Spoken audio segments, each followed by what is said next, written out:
Welcome to Legacy Black of Power.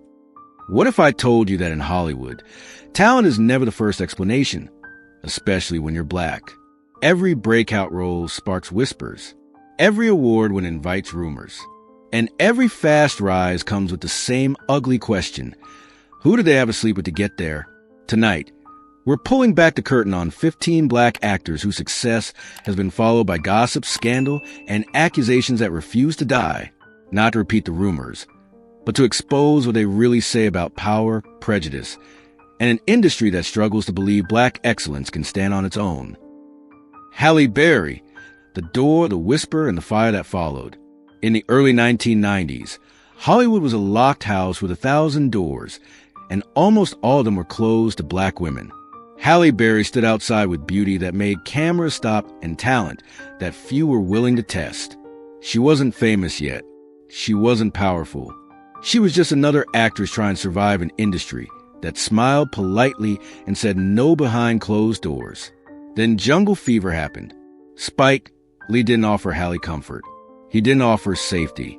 He offered risk. A cracked mirror of America. A role soaked in pain. Addiction, controversy. It wasn't glamorous. It wasn't flattering. But it was real. And it burned Halle into the public consciousness. And the moment her name began to rise, the whispers followed like shadows. People didn't ask, how did she do that? They asked who helped her.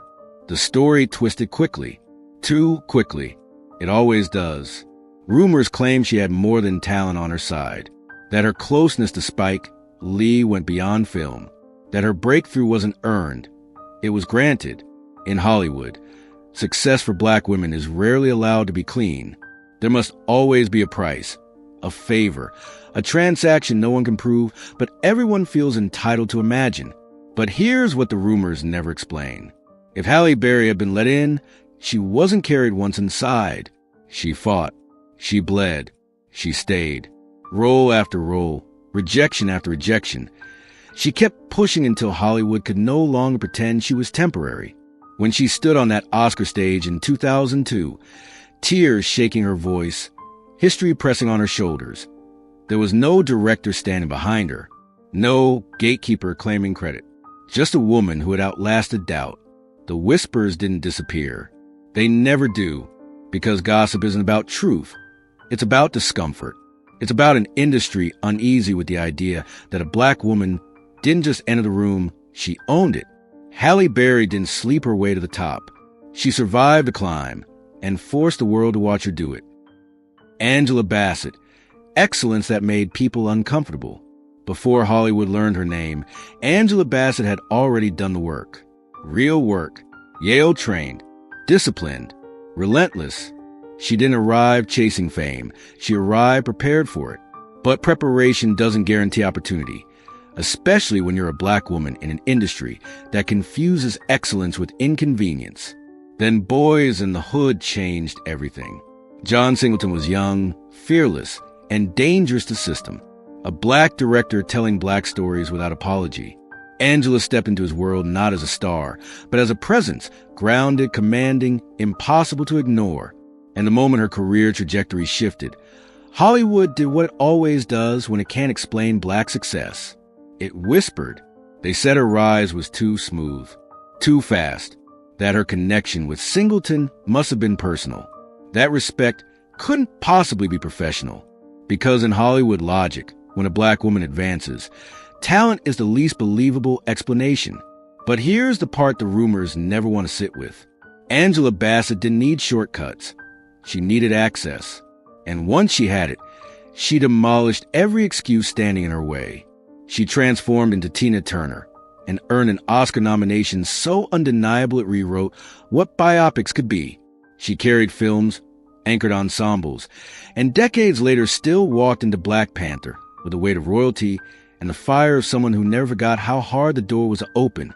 No scandal ever stuck. No proof ever surfaced. Just the same tired disbelief recycled in different voices. Because Angela Bassett represents something Hollywood fears more than failure. A black woman who is educated, prepared, uncompromising, and still unstoppable. The whispers faded. The legacy didn't. She wasn't lifted by rumors. She rose because the work demanded it. Tyrese Gibson, the chosen one they refused to understand. Tyrese Gibson didn't come from Hollywood. Hollywood came for him. Before the movie cameras, there were billboards. Before scripts, there was music. He was a face, a voice, a presence, but not an actor. At least, not yet. And in Hollywood, crossing lanes without permission is considered a crime. Then John Singleton made a decision that rattled the industry. For Baby Boy, he didn't choose a trained actor. He chose Tyrese. No resume, no film pedigree, just raw emotion and something unteachable in his eyes. The gamble paid off. The film hit. Tyrese didn't just perform. He arrived. And almost immediately, the question shifted from how did he do that to why him. When Singleton cast Tyrese again, this time in Too Fast, Too Furious, the whispers turned poisonous. Two major opportunities. Same director. Same young black man. Hollywood doesn't call that mentorship. It calls it suspicion. They said John favored him. That the bond was too close. Too emotional. Too loyal. That something else must explain the doors opening so fast. Because the idea that a black director might recognize potential and nurture it without agenda was apparently too radical to accept. But grief tells the truth gossip can't. When John Singleton died, Tyrese didn't perform sadness. He collapsed under it. He spoke of John not as a gatekeeper, but as a father, a believer, a man who saw something in him before the world was ready. And in that grief was clarity. This wasn't favoritism, it was faith. Singleton didn't give Tyrese a career. He gave him a chance. Everything after that, Fast and Furious, Transformers, global fame, Tyrese built himself. He earned the camera's trust, one performance at a time. The rumors never proved anything, because there was nothing to prove. Hollywood didn't misunderstand Tyrese's rise. It resented it, because mentorship looks suspicious when you're not used to seeing black men lifted without strings attached. Naomi Campbell, When Beauty Becomes a Crime. Naomi Campbell had already conquered the world long before Hollywood decided to question her place in it. She wasn't chasing relevance. She defined it. Runways bowed. Magazines followed. Entire industries reshaped themselves around her image. Naomi wasn't trying to be seen. She was unavoidable. So when she stepped into scripted television with Empire, the reaction wasn't curiosity. It was suspicion. Lee Daniels cast her as Camilla Marks, a woman built on power, seduction, and strategic dominance. The role didn't soften Naomi's presence. It weaponized it. And almost instantly, the whispers ignited. Why her? Why now? Why would a director hand such a high-profile role to a supermodel with limited acting experience? Hollywood didn't want the business answer. They wanted the scandalous one. They said Lee had a soft spot, that their friendship crossed lines, that Naomi's access, not her ability, opened the door. Because when a woman is that beautiful, that famous, that untouchable, Hollywood insists there must be a secret exchange happening behind closed doors. But here's what the rumors refuse to confront. Naomi Campbell is not subtle, and Empire didn't need subtle. It needed presence. It needed heat. It needed someone who could walk into a scene and bend the energy without saying a word. Naomi didn't play Camilla Marks. She was Camilla Marks. Calculated, commanding, dangerous. She didn't steal scenes by accident. She earned them. Lee Daniels never claimed anything beyond respect and friendship. Naomi never hinted at favors or shortcuts. Yet the gossip clung tighter than the truth, because Hollywood has always struggled with one idea more than any other, that a black woman can be chosen simply because she is powerful and the role demands it. Naomi didn't step into acting to prove she belonged. She stepped in and made the space adjust to her. And the whispers? They weren't about her performance. They were about how uncomfortable it makes people to watch a woman who never had to ask for permission. Terrence Howard, When Loyalty Looks Like Guilt. By the time Empire premiered, Hollywood had already made up its mind about Terrence Howard. He was talented, no one argued that. An Oscar nomination for Hustle and Flow had proven it, but he was also complicated, volatile, unpredictable, a headline waiting to happen. In an industry that sells control, Terrence felt like a liability. And liabilities don't get second chances. Until Lee Daniels gave him one. Casting Terrence as Lucius Lyon wasn't safe. It was defiant. Lucius was ruthless, brilliant, damaged, magnetic. Everything Terrence could be when the camera caught him at the right angle. The show exploded. Ratings soared. And suddenly, Terrence Howard was everywhere again. That's when the whispers stopped being subtle. They didn't ask why he was perfect for the role. They asked why he was still protected. Scandals followed him into Empire. Strange interviews. Public controversies. Old allegations resurfacing like ghosts Hollywood pretended to care about. Yet Terrence stayed. Season after season. Center stage. And people couldn't understand why the axe never fell. So they invented an answer. They said Lee Daniels wasn't just loyal. He was compromised. That his defense of Terrence was personal. That something deeper, something unspoken, explained why Terrence survived storms that would have ended other careers. In Hollywood logic, belief without punishment is suspicious. But here's what that logic ignores. Lee Daniels knew exactly who Terrence Howard was when he cast him. Flaws and all. And he believed something Hollywood rarely does anymore. That talent doesn't disappear just because a person is difficult. That people aren't disposable because they're messy. That sometimes standing by someone is a moral choice, not a scandal. Lee had worked with Terrence before. He trusted him. And Lucius Lyon wasn't a role you sanitize. It demanded chaos. Terrence didn't need protection. He needed space to perform. The rumors never proved romance. Never proved impropriety. They only proved how uncomfortable Hollywood becomes when loyalty interrupts its appetite for public punishment. Terrence Howard didn't survive Empire because he was shielded. He survived because someone believed he was worth the risk. And in an industry built on abandonment, that kind of belief looks suspicious, almost criminal. Cuba Gooding Jr., when success comes too fast. Cuba Gooding Jr. didn't ease into Hollywood. He detonated inside it. Boys in the Hood didn't just introduce him. It branded him. As Trey Styles, Cuba carried innocence, rage, and vulnerability in a way that felt lived in, not performed. Audiences believed him. Critics noticed him. And John Singleton, barely older than his cast, trusted him enough to build the emotional center of a film that would change American cinema. And almost immediately, the whispers began. Because Cuba's rise didn't follow the usual struggle narrative. He didn't spend decades circling the edges. Within 5 years, he was standing on an Oscar stage yelling, "Show me the money!" A black actor winning Best Supporting Actor in a system that rarely moved that fast for anyone who looked like him. Hollywood doesn't celebrate speed. It interrogates it. People said Singleton favored him, that the bond was too close. That mentorship alone couldn't explain how one role turned into a rocket launch. They hinted that Cuba wasn't just chosen. He was protected, elevated, prioritized, as if talent plus timing wasn't enough of an explanation. But context ruins a good rumor. Cuba didn't come from nowhere. His father was a successful soul singer. He grew up around performers. He worked as a dancer, hustled small roles, learned how sets function long before Boys in the Hood. When Singleton cast him, he wasn't gambling blindly. He was choosing authenticity.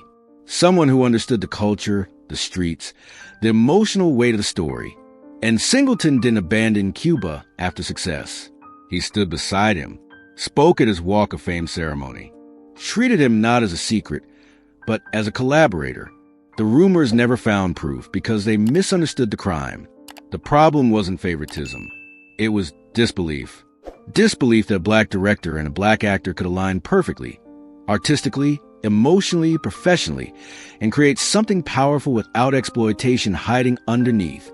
Cuba's later career would stumble. Public scandals would complicate his legacy. But those chapters don't rewrite the beginning. His rise wasn't suspicious. It was inconvenient. Because sometimes success really does come fast. And Hollywood hates when it can't slow the story down enough to control it. Taraji P. Henson, gratitude mistaken for owing. Taraji P. Henson didn't break into Hollywood. She wore it down. For years, she worked the margins, auditions that went nowhere, roles that barely paid rent, praise that never translated into security. She was talented enough to be remembered, but not valued enough to be protected.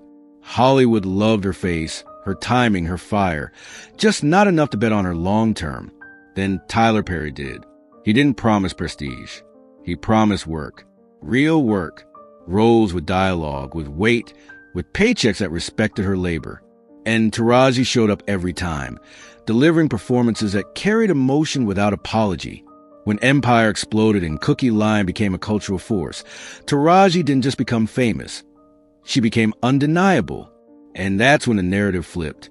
People didn't ask how long she'd been grinding. They asked what she owed. Whispers spread that Tyler Perry's support went beyond business, that his admiration must be personal, that his advocacy for Taraji, his praise, his protection, his willingness to speak her name in rooms she wasn't in, meant there had to be something else behind it. Because in Hollywood logic, when a powerful man uplifts a black woman consistently, it can't just be respect. It has to be desire or debt. But here's what those rumors refuse to admit. Tyler Perry has built an entire empire on doing what Hollywood wouldn't. Paying black actresses fairly, writing them fully formed characters, and refusing to discard them once they age out of trends. Taraji wasn't unique in receiving his support. She was simply one of the most visible examples of what happens when talent finally meets opportunity. And Taraji never played small about it. She spoke openly about being underpaid, about fighting for equal compensation on Empire, about walking into rooms knowing she was a show and still being treated like she wasn't. Gratitude didn't make her quiet. It made her louder. The rumors survived because they served a purpose. They turned professional loyalty into suspicion. They reframed respect as transaction. They made it easier to believe Taraji was given something than to accept she had earned it. Taraji P. Henson didn't rise because she was favored. She rose because she refused to disappear. And in an industry that profits from erasing black women, persistence itself becomes controversial. Megan Good, when love gets rewritten as strategy. Megan Good grew up in Hollywood, but she was never protected by it. From childhood roles to adult transitions, she lived through every awkward phase the industry pretends doesn't exist. The years where you're too old to be cute, too young to be taken seriously, and constantly told to wait your turn. She didn't explode overnight. She endured. Film by film, role by role, she stayed visible in a system that quietly erases women once the novelty fades. Then she married Devin Franklin. Suddenly, the story wasn't about her longevity. It wasn't about her craft or survival. It became about timing. Devin was a producer, a studio executive, a man of faith with industry access. And Hollywood, unable to imagine love without leverage, rewrote their marriage into a strategy. They said she married up. They said she married smart. They said she married for doors. As if Megan hadn't already been walking through Hollywood for 2 decades before Devin ever entered the picture. The whispers were cruel because they sounded logical. That's how the worst rumors survive. They ignored the reality that Devin wasn't some all-powerful kingmaker. He worked primarily in faith-based projects. They ignored that Megan's roles didn't suddenly skyrocket into blockbuster dominance. And most of all, they ignored her agency. Hollywood loves to punish women for choosing happiness. Megan and Devin presented themselves as a united front. Faith-driven, disciplined, hopeful. They wrote books together, spoke openly about values. And that visibility made people uncomfortable. Because when a woman doesn't hide her personal life, the industry assumes it's calculated. Then the marriage ended. Quietly, painfully, publicly, but without scandal. No power grab. No career spike. No advantage gained. Just 2 people admitting they had grown apart. And in that moment, the rumor collapsed under its own weight. If the marriage was a move, why walk away? If it was strategy, why let it go? The truth was always simpler and harder to accept. Megan Good didn't use love to advance her career. She refused to sacrifice love for it. And in an industry that treats relationships as currency, choosing authenticity over advantage is the most radical move of all. Gabrielle Union, when speaking the truth makes you a target. Gabrielle Union learned early that Hollywood rewards silence and punishes memory. She came up the hard way, stacking guest roles, surviving auditions that blurred into one another, playing the girlfriend, the sidekick, the almost. When Bring It On finally made her a household name, it wasn't because Hollywood believed in her. It was because audiences did. And that kind of validation makes an industry nervous. So the whispers came fast. They said she stayed close to powerful men. That doors opened because she knew how to navigate influence, not because she earned her place. Names were floated casually, recklessly. Producers, directors she never worked with, scandals she was never part of. In Hollywood, rumor doesn't need proximity. It just needs plausibility. But Gabrielle was never quiet enough to fit the narrative. She talked about being assaulted early in her life, about surviving trauma no one protected her from. She spoke openly about racism on set, about being underpaid, about being asked to shrink herself to stay employed. When she called out toxic environments, including her time on America's Got Talent, Hollywood didn't rally behind her. It recoiled because Gabrielle Union doesn't just survive the system, she names it. And once you do that, gossip becomes a weapon. Rumors aren't meant to explain your success. They're meant to punish your honesty. What the whispers ignore is consistency. Decades of work. Romantic comedies, dramas, television, producing, reinventing herself without permission, refusing to soften her voice to remain likable, and choosing a life that didn't revolve around Hollywood approval, building a family, loving loudly, aging visibly, unapologetically. Gabrielle Union isn't a mystery to solve.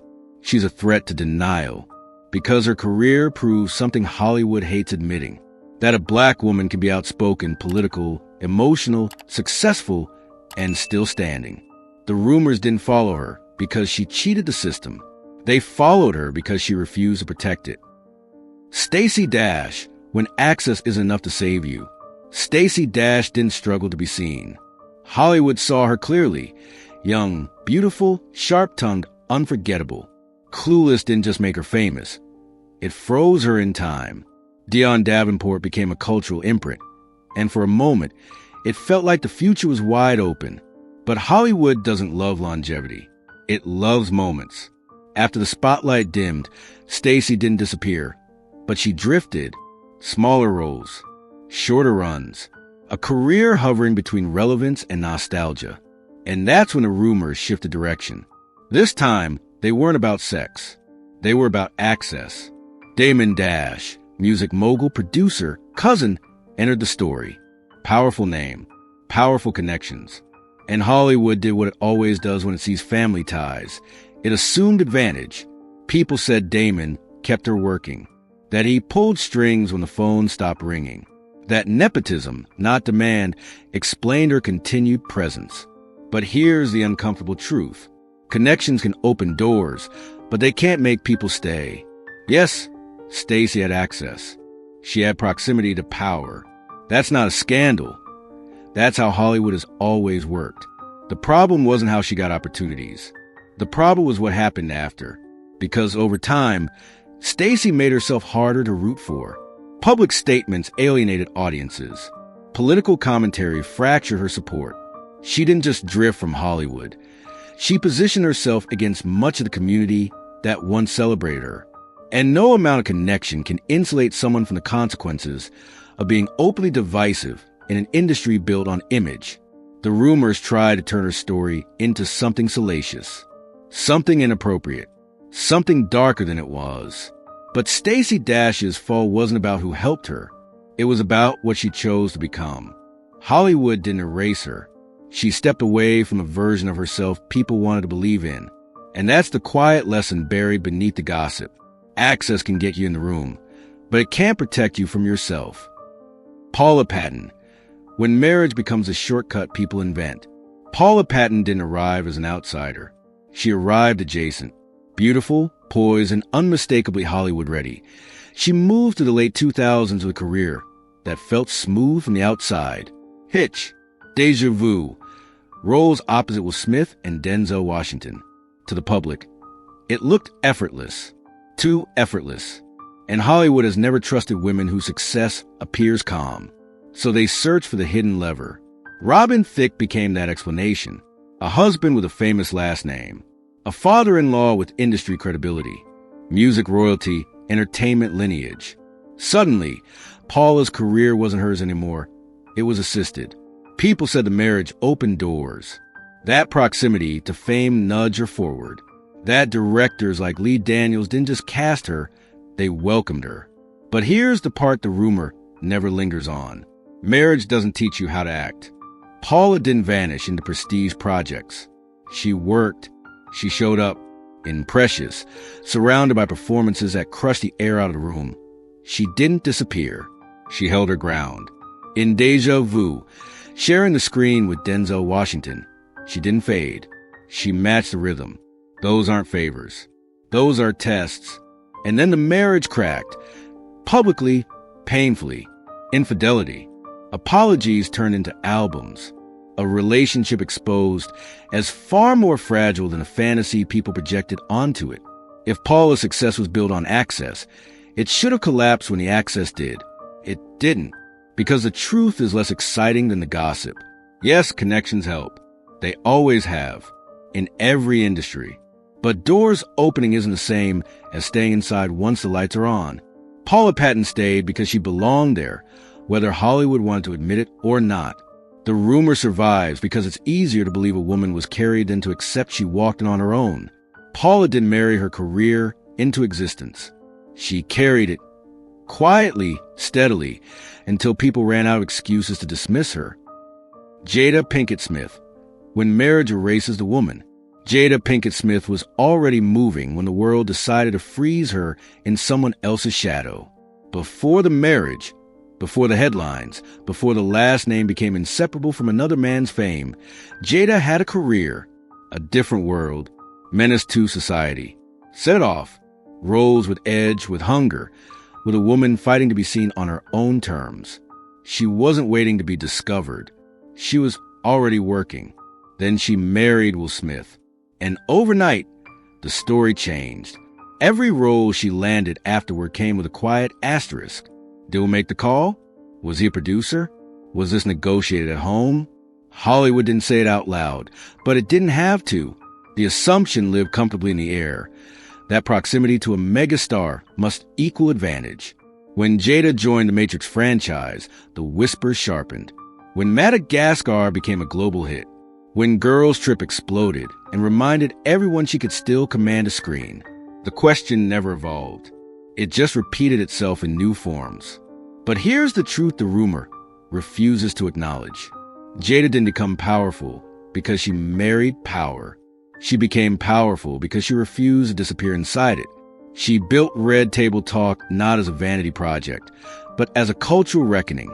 She spoke about marriage, betrayal, mental health, shame, topics Hollywood prefers packaged, not exposed.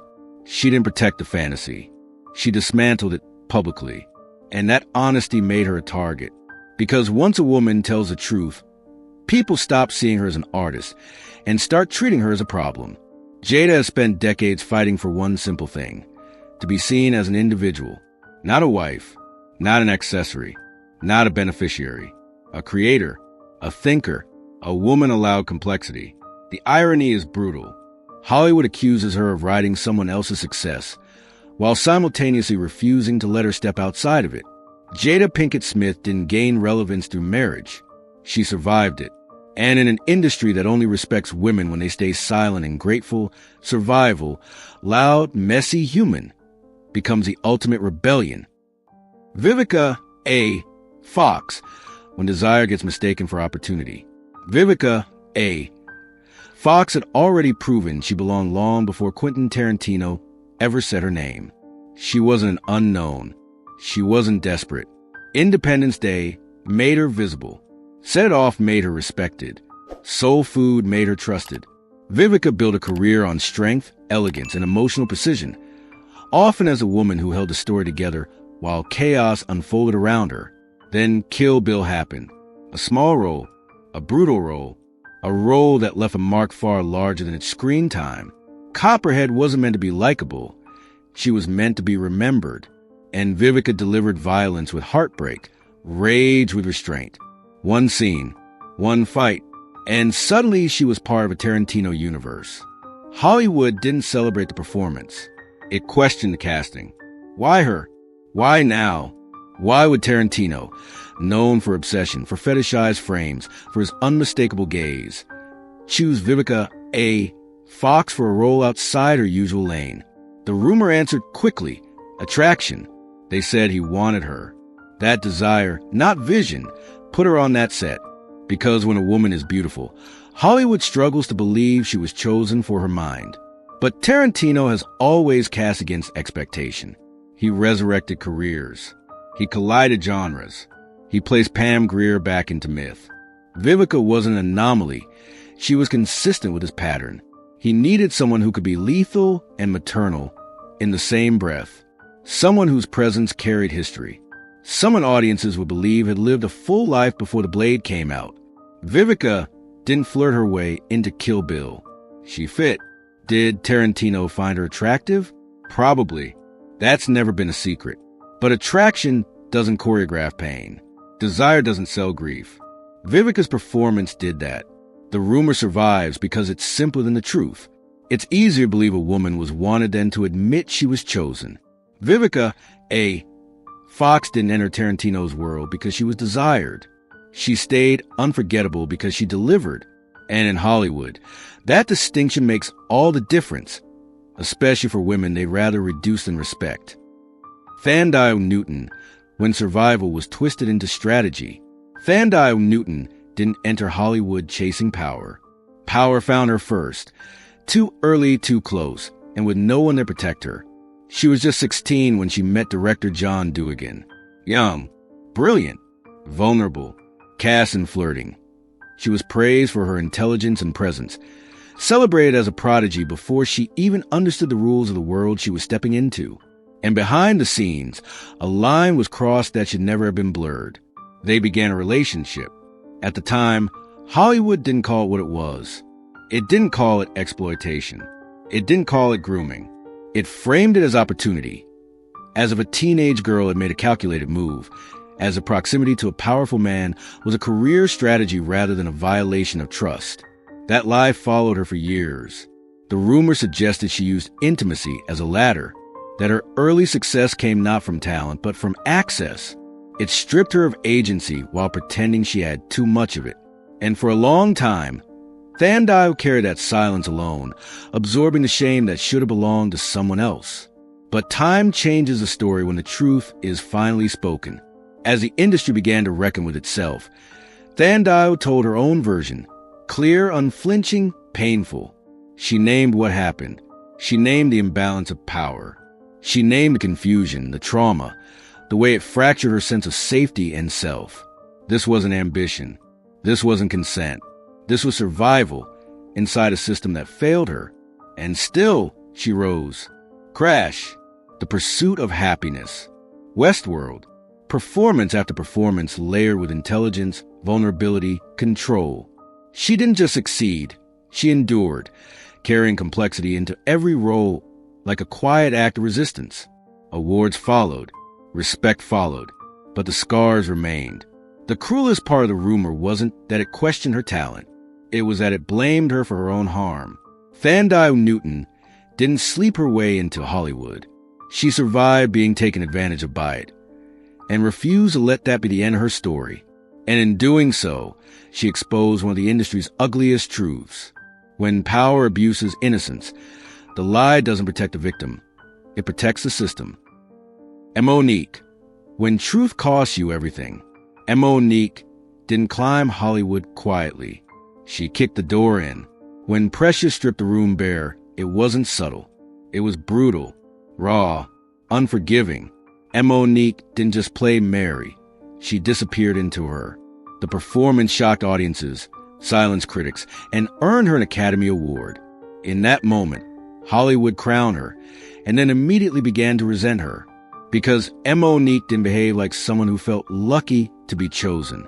Behind the scenes, she refused to play the game the way it was written. When asked to promote Precious internationally without additional pay, she said no, not out of ego, but principle. She asked to be compensated for her labor. Hollywood heard something else entirely. They heard difficult. And suddenly, the whispers turned vicious.